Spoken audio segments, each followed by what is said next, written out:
नमस्कार दोस्तों, कैसे हैं आप। जानते हैं लास्ट वीडियो जो हमने पोस्ट की थी कि हम क्यों विशेष हैं, उसके बारे में हमने आपसे पूछा था कि अगर आपकी कोई क्वेरीज हैं तो आप ज़रूर भेजिएगा connect@innernet पर। और बहुत सारी क्वेरीज आई, तो उसके लिए आपका बहुत बहुत थैंक यू। आपने पूछा कि लाइफ का पर्पस क्या होना चाहिए, या होना भी चाहिए या नहीं होना चाहिए, हम ऐसे ही क्यों नहीं जी सकते, या फिर कैसे डिसाइड करें कि कौन सा पर्पस ठीक है, क्योंकि बार बार बदलते रहते हैं, या फिर पर्पस के पीछे कोई एक्सपेक्टेशन भी होनी चाहिए या नहीं। तो ऐसे बहुत सारे क्वेश्चंस थे। कमेंट्स में आलोक राज ने लिखा कि धर्म हमारे कर्म से संबंधित है, और बीना नायर ने कहा कि धर्म और रिलीजन दोनों अलग अलग हैं। तो ये बहुत अच्छी बात है, बहुत थॉट प्रोवोकिंग था। तो ये सारी चीज़ें पढ़कर ऐसा लगा कि सच में हम इस बारे में और सोच सकते हैं। और जहाँ तक पर्पस की बात है, तो पर्पस हमारी लाइफ को डिफाइन करता है। और आप देखें तो जो कुछ भी एग्जिस्टेंस में है आज, उसका हर किसी चीज़ का एक पर्पस है। बेशक हम सांस लेते हैं तो उसका भी एक पर्पस है, या फिर प्रकृति में जो कुछ हो रहा है उसका भी एक रीज़न है, एक पर्पस है। तो हर चीज़ किसी न किसी पर्पस से जुड़ी हुई है। बिना पर्पस के किसी चीज़ की कोई एग्जिस्टेंस हो ही नहीं सकती।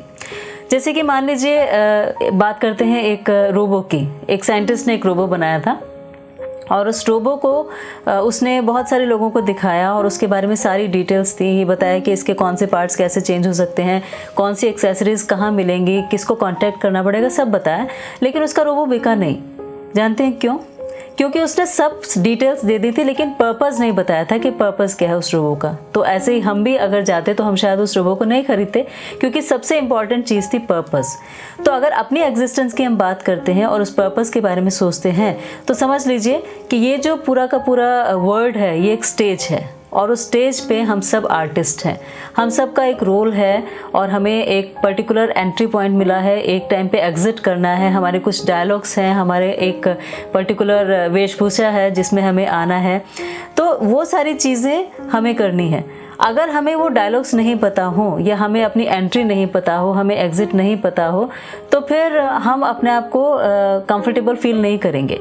और यही होता है जब हमें अपना पर्पस नहीं पता होता, तो हमारे अंदर एक आइडेंटिटी क्राइसिस आ जाता है। हमें लगता है कि हम क्यों जी रहे हैं या क्या कारण है, और अगर उसे नहीं समझ पाते हैं तो ज़िंदगी पे से विश्वास खो बैठते हैं। इसीलिए उस पर्पस की तलाश करना ज़रूरी है। और ये कोई ज़रूरी नहीं कि पर्पस बहुत बड़ा हो या एकदम आउट ऑफ द वर्ल्ड हो तो ही होगा, कोई भी हो सकता है। जैसे कि एक क्लीनर को आप देखते हैं, तो वो क्लीनर जो है उसका कोई बहुत बड़ा पर्पस नहीं है, लेकिन आज वो बहुत इम्पॉर्टेंट है। क्यों?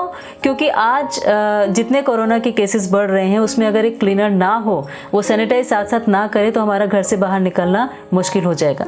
या समझ लीजिए कि मान लीजिए एक बहुत बड़ा प्रोजेक्ट है, एक ब्रिज बनाना है, और उस ब्रिज में बहुत अच्छे टेक्निकली एडवांस्ड इंजीनियर्स हैं, और सब लोग हैं, और सब मैपिंग कर रहे हैं, सब कुछ कर रहे हैं।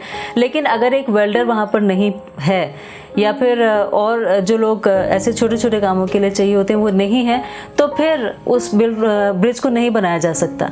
तो इसीलिए हर एक का रोल बहुत सिग्निफिकेंट है, बहुत इंपॉर्टेंट है। सिर्फ और सिर्फ हमें उसे समझने की ज़रूरत होती है। लेकिन जब हम उसे समझ जाते हैं तो भी कई बार ऐसा होता है कि हम उससे सेटिस्फाइड नहीं होते। सेटिस्फाइड क्यों नहीं होते? क्योंकि किसी भी काम को करने के या किसी भी चीज़ के पीछे 4 पर्पस होते हैं। वो पर्पस होता है, एक होता है रेम्यूनरेशन। रेम्यूनरेशन का मतलब हो गया कि हम उसके लिए कुछ एक्सपेक्ट करते हैं और हमें मिलता है। दूसरा हो गया कंट्रीब्यूशन। कंट्रीब्यूशन का मतलब कि उस काम के माध्यम से हम सोसाइटी को या और लोगों को क्या कंट्रीब्यूट कर रहे हैं। तीसरा होता है हार्मोनाइजेशन। हार्मोनाइजेशन मतलब कि क्या वो नेचर के अगेंस्ट हम कर रहे हैं या नेचर के साथ हम कर रहे हैं। और चौथा होता है कनेक्शन। कनेक्शन मतलब कि हमारी एग्जिस्टेंस एक सुपर सोल से कनेक्टेड है, तो हम उस सुपर सोल से उस काम के माध्यम से जुड़ते हैं या नहीं जुड़ते हैं। जब ये चारों चीज़ें फुलफिल होती हैं तो हमारा पर्पस कंप्लीट होता है। अब ज़्यादातर हमारा जो काम है वो सिर्फ रेम्यूनरेशन तक रह जाता है। जैसे कि मान लीजिए हम बिल गेट्स की बात करते हैं, तो बिल गेट्स ने बहुत पैसा कमाया, लेकिन उन्हें सेटिस्फेक्शन तब मिला जब उन्होंने गेट्स फाउंडेशन बनाई, और गेट्स फाउंडेशन बना के उन्होंने लोगों के लिए बहुत काम किया और अपना सारा फोकस शिफ्ट कर दिया, and then he was feeling good.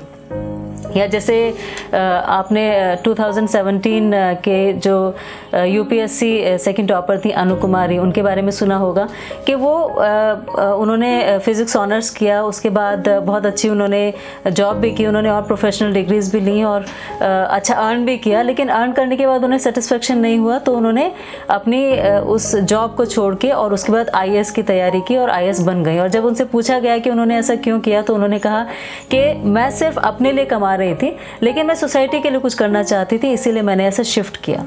तो ज़्यादातर जब हम अपने बारे में ऐसा सोचते हैं तो हम कंट्रीब्यूशन को भूल जाते हैं, लेकिन कंट्रीब्यूशन जब हमारा होता है तो हम बहुत सेटिस्फाइड फील करते हैं। तो कंट्रीब्यूशन, हार्मोनाइजेशन और कनेक्शन तीनों होनी ज़रूरी है। और उसके लिए हम क्या कर सकते हैं कि हम अपने लिए तो सब काम कर ही रहे हैं, लेकिन हफ्ते में एक दिन ऐसा निकाल सकते हैं जो बिल्कुल नॉन नेगोशिएबल होगा और जिसमें हम कुछ ना कुछ कंट्रीब्यूट करेंगे। बेशक वो किसी बच्चे को पढ़ाना हो गया, अगर हम बहुत पढ़े लिखे हैं तो, या फिर हमारे अंदर कोई स्किल है तो उसको किसी से बांटना हो गया, या और कुछ भी नहीं कर सकते तो कोई अगर बहुत लोनली है, अकेला है, तो उसके साथ शेयरिंग हो गई।